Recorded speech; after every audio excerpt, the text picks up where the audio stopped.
कहते हैं मानव सेवा ईश्वर की सबसे बड़ी सेवा होती है। इसी सेवा के तहत एक 84 वर्षीय एनआरआई बुजुर्ग दुर्गा शंकर नागदा ने सेवा भावना के तहत उदयपुर में आयर स्थित अपना मकान एक सामाजिक संस्था को मात्र 101 रुपया मासिक किराए पर 11 महीने के एग्रीमेंट के तहत दिया था। मकसद था कि इस भवन में बेसहारा बुजुर्गों की सेवा की जाएगी। इस संस्था की प्रमुख बसंती वैष्णव थी। कुछ समय बाद मकान मालिक को जानकारी मिली कि वहां सेवा कार्य के नाम पर निजी स्वार्थ साधे जा रहे हैं। जब बुजुर्ग ने मकान खाली करने की बात कही तो बसंती वैष्णव ने मकान खाली करने से मना कर दिया। मकान मालिक ने प्रशासन से इसकी शिकायत की और न्याय की गुहार लगाई। इस पूरे मामले पर जब पत्रकार बसंती वैष्णव का पक्ष जानने पहुंचे तो पहले तो उन्होंने खुद बुलाया, लेकिन बाद में बात करने से मना कर दिया। फिर रात में एक पोस्ट भेजकर पत्रकारों को कानूनी कार्रवाई की धमकी दी गई और कहा गया कि वे इस केस के बारे में कोई सवाल नहीं पूछ सकते। इस मामले ने कई सवाल खड़े कर दिए हैं। क्या सेवा के नाम पर इस तरह किसी का किराया लिया मकान खाली नहीं कर सकता? क्या पत्रकारों को भयभीत कर खबरें रोकने की कोशिश जायज है? क्या समाज में अब लोग सेवा संस्थाओं पर भरोसा कर पाएंगे? अब देखना होगा कि प्रशासन इस मामले में क्या कदम उठाता है और क्या इस बुजुर्ग को न्याय मिलेगा। इस पूरे संदर्भ में बुजुर्ग की व्यथा भी सुने। दोस्तों नमस्कार। जैसा कि आप देख रहे हैं, आप दुर्गा शंकर जी नागदा हमारे साथ मौजूद है।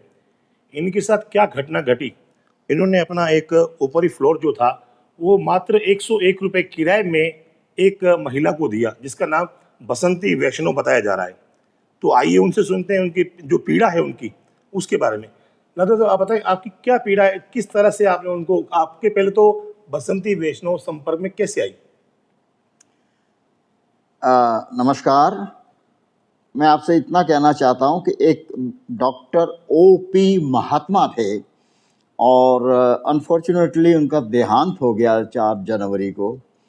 तो ओपी महात्मा को हम 2004 या 5 से जानते हैं और हमारे उसी जगह जहां बसंती अभी ये मेवाड़ शक्ति कल्याण का चला रही है, उसी जगह नीचे की बिल्डिंग, नीचे का पूरा फ्लोर VCM क्लिनिक के नाम से था, मेरे माता पिता के नाम से था। मेरी वाइफ को कैंसर हो गया था 2000 में और फिर उसने यहाँ 2001 में थोड़ा सा तबीयत ठीक हुआ तो आई, लेकिन वापस वो 2004 तक बीमार रही कैंसर से।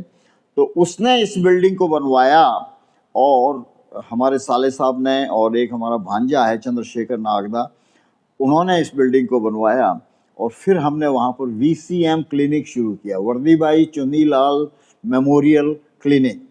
मेरी माँ का नाम है वर्दीबाई और चुन्नीलाल जी मेरे पिता का नाम है। तो उस क्लिनिक में डॉक्टर ओपी महात्मा मेडिकल डॉक्टर है, लेकिन हमने तो एक डॉक्टर हायर किया था।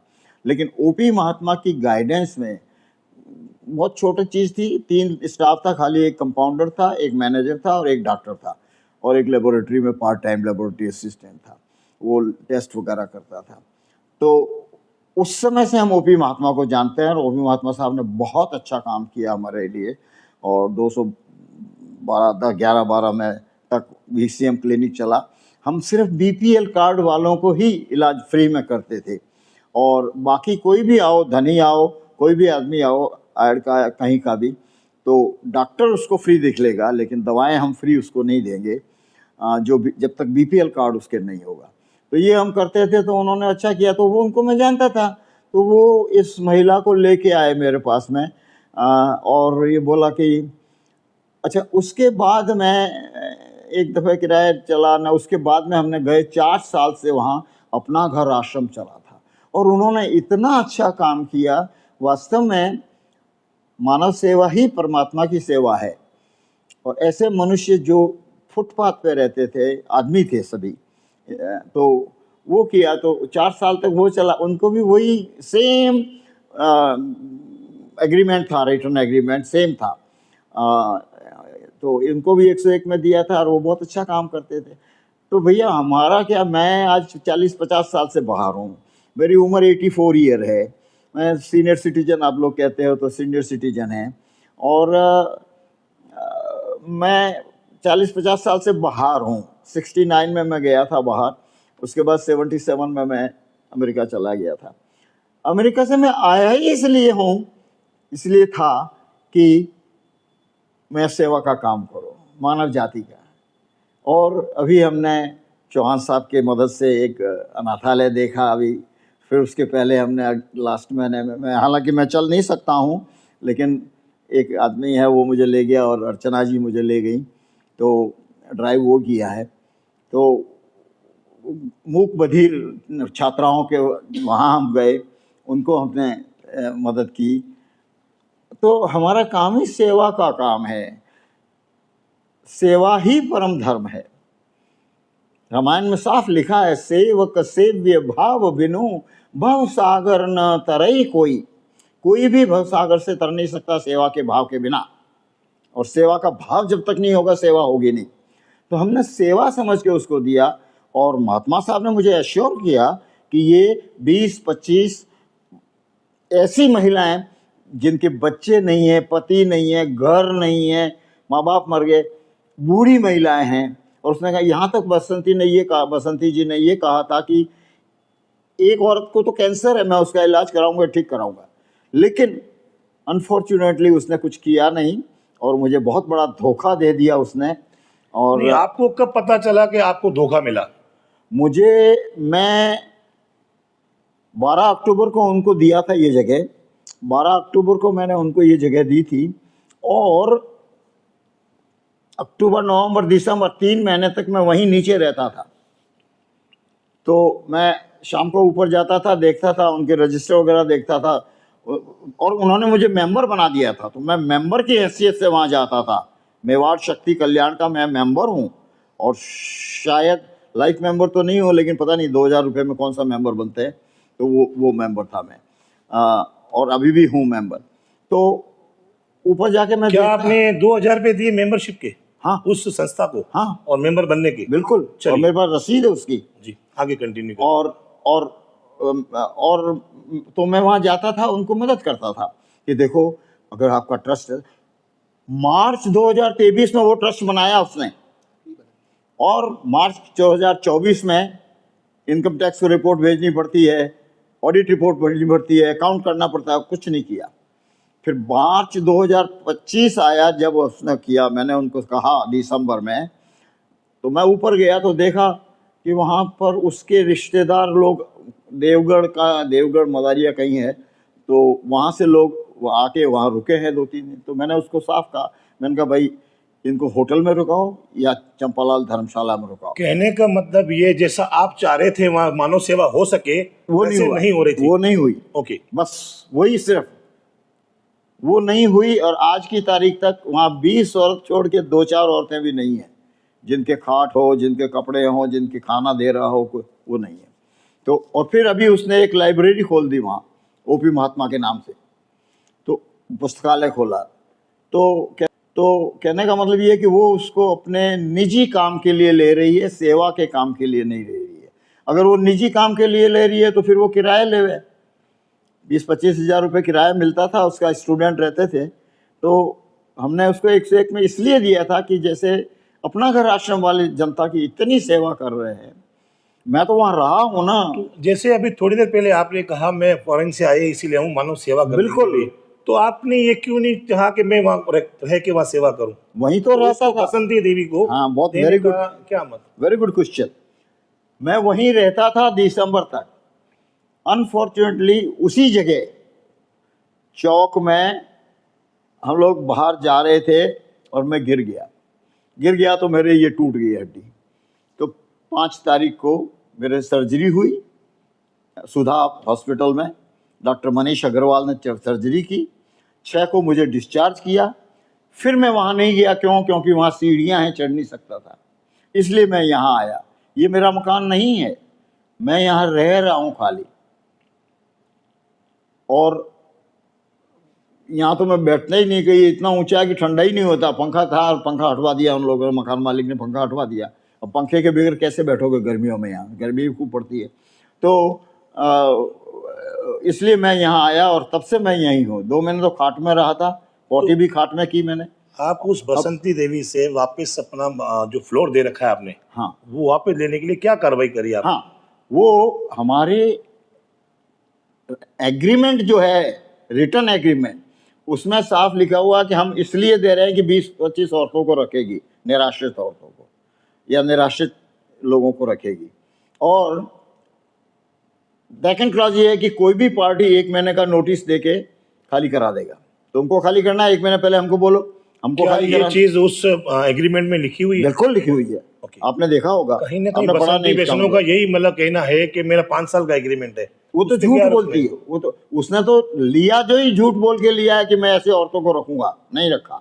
आज 7 महीने हो गए, 5 महीने ये, 3 महीने वो, 8 महीने हो गए।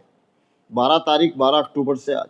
तो वो तो वैसे ही उसका झूठ का मामला है सारा, वो सभी झूठ बोला उसने। तो हमने फिर नोटिस दिया उसको, 22 अप्रैल को नोटिस दिया 1 महीने का कि भाई तू खाली कर। पहले मैंने वर्बली कहा था उसको, उसमें नोटिस हमारे एग्रीमेंट में भी लिखा है, मौखिक या लिखित नोटिस 1 महीने का। तो अभी मैं हार्ड कॉपी ला रहा था तो आपको बता देता। तो वो किया तो हमने नोटिस दे दिया। फिर उसको उस समय चाहिए था कि आके बात करती कि मुझे थोड़ा समय और दे दो, या हाँ मैं खाली कर रही हूँ, या ऐसा नहीं हो पाया। तो जब मैं मेंबर था तो ऊपर जाता था 3 महीने तक, अक्टूबर, नवंबर, दिसंबर। तो मैंने देखा उसको कि उसके तो अकाउंट की बुक ही खराब है। अकाउंट में उसने खर्चे में 15,000 लिखे थे किसी का आए। मैंने कहा किससे आए? तो बोले मैं पिताजी से लिए। पिताजी ने दिए, तो पिताजी ने दिए तो मैंने कहा रसीद कहाँ है इसकी? कोई रसीद नहीं। फिर इधर देखा खर्चे में तो चाय, समोसा, कचौड़ी, ये सब खा रहे हैं। मैंने कहा आश्रम है, तुम्हारा ट्रस्ट है, ट्रस्ट में ये खर्चा पर्सनल नहीं बता सकते अपन।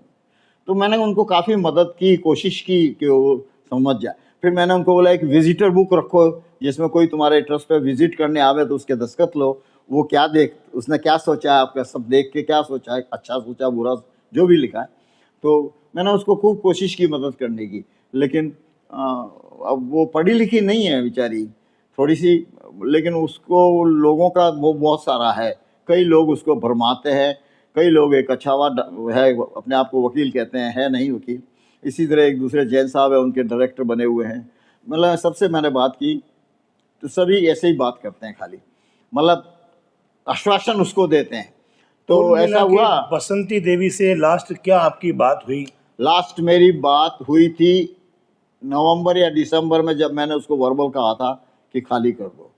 उसके बाद में एक दफ़े शायद मेरा एक्सीडेंट हो गया था, उसके बाद में शायद वो आई थी एक दफ़े, बस। उसके बाद कोई टेलीफोन से बात नहीं हुई, कोई लिखित बात नहीं खाली हुई। कराने के ऊपर उसका मतलब रुझान क्या था आपकी तरफ? वो तो करना ही नहीं चाहती खाली, वो करना ही नहीं चाहती है। वो खाली नहीं करना चाहती। फिर एक विजय वर्गीय नाम के आदमी हैं जो अपना घर अध्यक्ष थे, अपना घर आश्रम के। तो विजय वर्गीय जी ने मुझे कहा वो तो हड़प लेगी उस मकान को। फिर एक डॉक्टर तिवारी हैं, तो तिवारी साहब से मैंने कहा आप ये सब पहले बताते मुझे। महात्मा जी ने जब लाए, महात्मा जी को खुद को ही समझना चाहिए था कि ऐसी औरत को मेरे से नहीं मिलावे, लेकिन उन्होंने मिला दिया, क्योंकि महात्मा जी अपनी खुद की भी वो चाहते थे पब्लिसिटी। उन्होंने, कहते हैं, सुना है मैंने कि 150 ट्रस्ट बनवाए लोगों से। अब वो ट्रस्ट क्या कर रहे हैं क्या नहीं कर रहे हैं मुझे नहीं पता। तो कहने का मतलब ये है कि वो खाली नहीं करना चाहती है। उसने वापस नोटिस दिया, और अच्छा, आपने बताया कि थाने में भी उन्होंने हाँ, थाने, फिर वो थाने में गई। क्या हुआ कि वो 22 तारीख को हमने नोटिस दिया, 22 अप्रैल को नोटिस दिया था, तो 22 मई तक हमने इंतज़ार किया, उसने खाली नहीं किया। तो 23 को हम एसपी साहब से मिलने गए। एसपी साहब थे नहीं, तो हम कलेक्टर साहब से मिले, और कलेक्टर साहब ने इतना अच्छा हमको ट्रीट किया और अच्छा जवाब दिया। उन्होंने कहा हो जाएगा, मैं एसपी साहब से फ़ोन करता हूँ। मैंने कहा मुझे कुछ नहीं चाहिए, खाली वो खाली कर दे बस। तो क्या कार्रवाई हुई प्रशासन द्वारा? अब ये तो मुझे पता नहीं कि कलेक्टर साहब ने एसपी साहब को फ़ोन किया कि नहीं किया, और प्रशासन ने क्या कार्रवाई की, आई डोंट नो। अभी तक हुआ नहीं खाली, ऐसा मुझे पता है। मैं तो जा नहीं सकता, वहाँ सीढ़ियाँ नहीं चढ़ सकता हूँ। तो वहाँ पर वो उसने जो कहा था वो उसने नहीं किया, और अब उसको निजी कार में ले रही है। आजकल मैं तो गया नहीं हूँ, 4 जनवरी के बाद में, जब से एक्सीडेंट हुआ है, जा भी नहीं सकता हूँ, और मैं व्हील चेयर पर हूँ। तो अभी मैं हमने पता, उस घर के सामने एक काबरा साहब रहते हैं, तो मैं कभी कभी उनसे फ़ोन करके पता करता हूँ कि क्या हाल है। तो वहाँ पर कुछ लड़कियाँ ऊपर जाती हैं, जवान लड़कियाँ, और वो नीचे आती हैं वापस 2 घंटा रहने के। अब वह क्या होता है अंदर वो मैं नहीं जानता, लेकिन बूढ़ी औरतों को वो नहीं रख रही है काम को, 20-25 छोड़ के 2-4 औरतों को भी नहीं रख रही है। तो यही सबसे गड़बड़ी है, इसीलिए हमने उसको खाली करवाने की कोशिश कर रहे हैं। तो दोस्तों, जैसा कि आपने पीड़ित की कहानी सुनी, जो 80 साल के पीड़ित हैं, उनकी कहानी सुनी, जिस इन्होंने भावना से वो आश्रम इनको दिया था बसंती वैष्णो को, वो उसकी उम्मीदों पे खरा नहीं उतरी। और अभी इनका ये कहना है कि बसंती वैष्णो मेरा वो जो फ्लोर है वो हड़पना चाहती है। बिल्कुल हड़पना चाहती अब आप फैसला कीजिए, आप जो ये कहानी देख रहे हैं, आप फैसला कीजिए बसंती देवी सही है या नागदा साहब। थैंक यू सो मच, धन्यवाद। मेरे पास लिखे थे सब काम, पूछिए। नागदा साहब, कहीं ना कहीं बसंती वैष्णो का ये भी कहना है कि आपके जो परिवार वाले हैं वो उनके फेवर में है, वो मकान जो आपका फ्लोर दे रखा है वो कह रहे हैं वो आप रखें, कोई दिक्कत नहीं है। उसके बारे में क्या कहेंगे आप? देखो, मेरे परिवार में मेरे 4 बच्चे हैं, चारों बच्चे यूएसए में हैं, चारों काम कर रहे हैं। मेरे 10 ग्रैंड चिल्ड्रन हैं, उनमें से 6 बड़े हैं, वो भी नौकरी कर रहे हैं, और 3 मेरे ग्रेट ग्रैंड चिल्ड्रन हैं, पड़पोते जिसको बोलते हो आप। तो पड़पोता पड़पोती हैं, तो सारे परिवार वाले वहाँ हैं। तो यहाँ कौन परिवार है मेरा? यहाँ परिवार में मेरी एक बहन है, एक दूसरी बहन है, 2 बहनें हैं। एक बहन तो व्हील चेयर पर चल नहीं सकती आज 12 साल से, और दूसरी बहन है तो वो थोड़ी उम्र में है, उसको भी चलना तो वो लकड़ी से चलती है, कोई सहारा होता तो चलती है। कुल मिला के जो बसंती जी कह रहे हैं वो झूठ मतलब बोलती है। झूठ, फर्जी बात है आपके हिसाब से? हाँ, ठीक है। वो झूठ बोलती है। उसका सबसे खराबी चीज़ ये है कि वो बात करके साफ साफ कह के कि भाई मैं एक दिन देर हो जाएगी, मुझे आप एक हफ्ता दे दो, 2 हफ्ता दे दो। बात करने की बजाय उसने लीगल नोटिस दे दिया, और फिर थाने जाके, भोपालपुरा थाने जाके कहती है 5 साल का मौखिक एग्रीमेंट हुआ था। किस बाप ने किया था एग्रीमेंट मौखिक? खैर मौखिक तो मतलब वैल्यू नहीं रखता है, और मौखिक उसमें वैल्यू कोई भी वो नहीं होता है। बिल्कुल सही कह रहे हो आप। अब आप प्रशासन से क्या उम्मीद करते हैं? अब आज हमारे अर्चना जी हैं, वो जाएंगे प्रशासन के पास में, एसपी साहब के पास में। आज कहते हैं कि कोई प्रताप जयंती या कुछ ऐसा है, तो वो सब वहाँ बिजी हैं। तो अभी 2 बजे बाद में उनको कहा जाएंगे, तो गए होंगे। अभी पता नहीं मुझे गए कि नहीं गए, लेकिन एसपी साहब से मिलेंगे, फिर पता पड़ेगा एसपी साहब ने क्या करना चाह रहे हैं। मेरे ख्याल से एसपी साहब बहुत ही अच्छे, गोयल साहब नाम है उनका, और हमारे एक बहुत अच्छे सौरभ गोयल करके हैं, डॉक्टर सौरभ गोयल। उनके पिताजी मेरे से बहुत अच्छे परिचित हैं, हम लोग साथ में थे, 1964-66 में साथ थे। MBM इंजीनियरिंग कॉलेज में मैं डेमोन्स्ट्रेटर था, पढ़ाता था।